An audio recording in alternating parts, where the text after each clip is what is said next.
This is Nicholas with the Backyard TARDIS here with another update on my thoughts on the Sonic presentation, this time talking about Sonic Rangers. Yeah, that game that we thought was Sonic Up, Sonic Go, Zap, uh, Sonic Adventure 3, Sonic Colors 2, Sonic Forces 2, everything that everybody's been speculating because the trailer gave us nothing.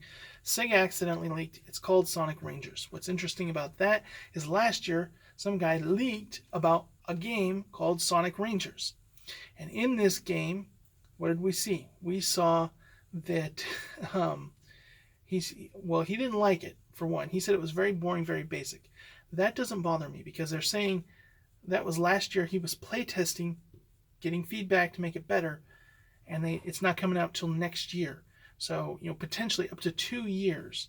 And they're not rushing it for the anniversary this year. They're waiting, doing all the 30th anniversary games next year. So that makes me happy. But what he basically said is it was basically Sonic Breath of the Wild. The idea of a large open world that you're going and exploring, but really there's not much to do, not really much purpose except for going and finding shrines, which then you go to, and somehow Sonic runs in a circle, kind of like in the trailer, and that takes him into cyberspace and teleports him to a level that is a boost style gameplay. I really enjoy the boost style gameplay. I really want to see an open world Sonic game, so this makes me very happy. Now, it could be mediocre, it could do bad. Sonic Team is not what it used to be. It does not have the manpower it used to, so that does concern me at taking on something so ambitious, but I want to hope that it's going to do well. One of the things I don't like about the boost games is that they feel the need to pad it. Sega is worried about putting out a game that is, $60 that you can beat within an hour or two. So what do? You take like Sonic Unleashed, they put a gimmick in it, the Werehog. So half the levels, you're in a character that moves slow. That means that only a fraction of the game is actually playing as Sonic as you want to play.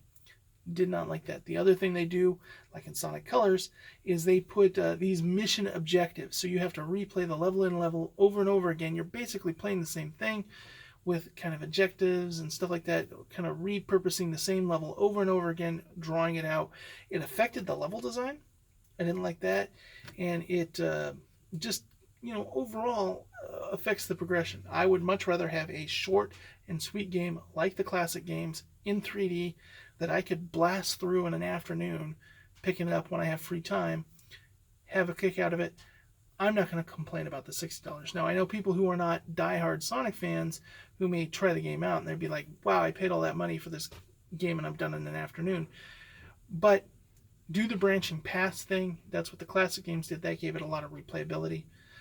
The new Sonic Colors, online competition, racing adds a lot of replayability to that.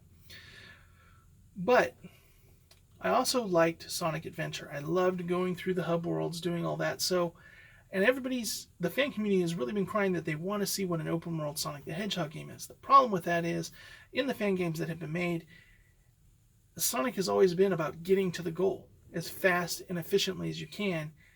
And when you're given an open world where you can go anywhere, it kind of loses focus.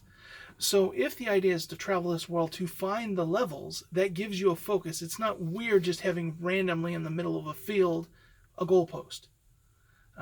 Because that's how it is. When they give this giant, huge sandbox and Sonic's just running around everywhere and then just randomly, you can go forward, backwards, whatever way, and you randomly find the goal.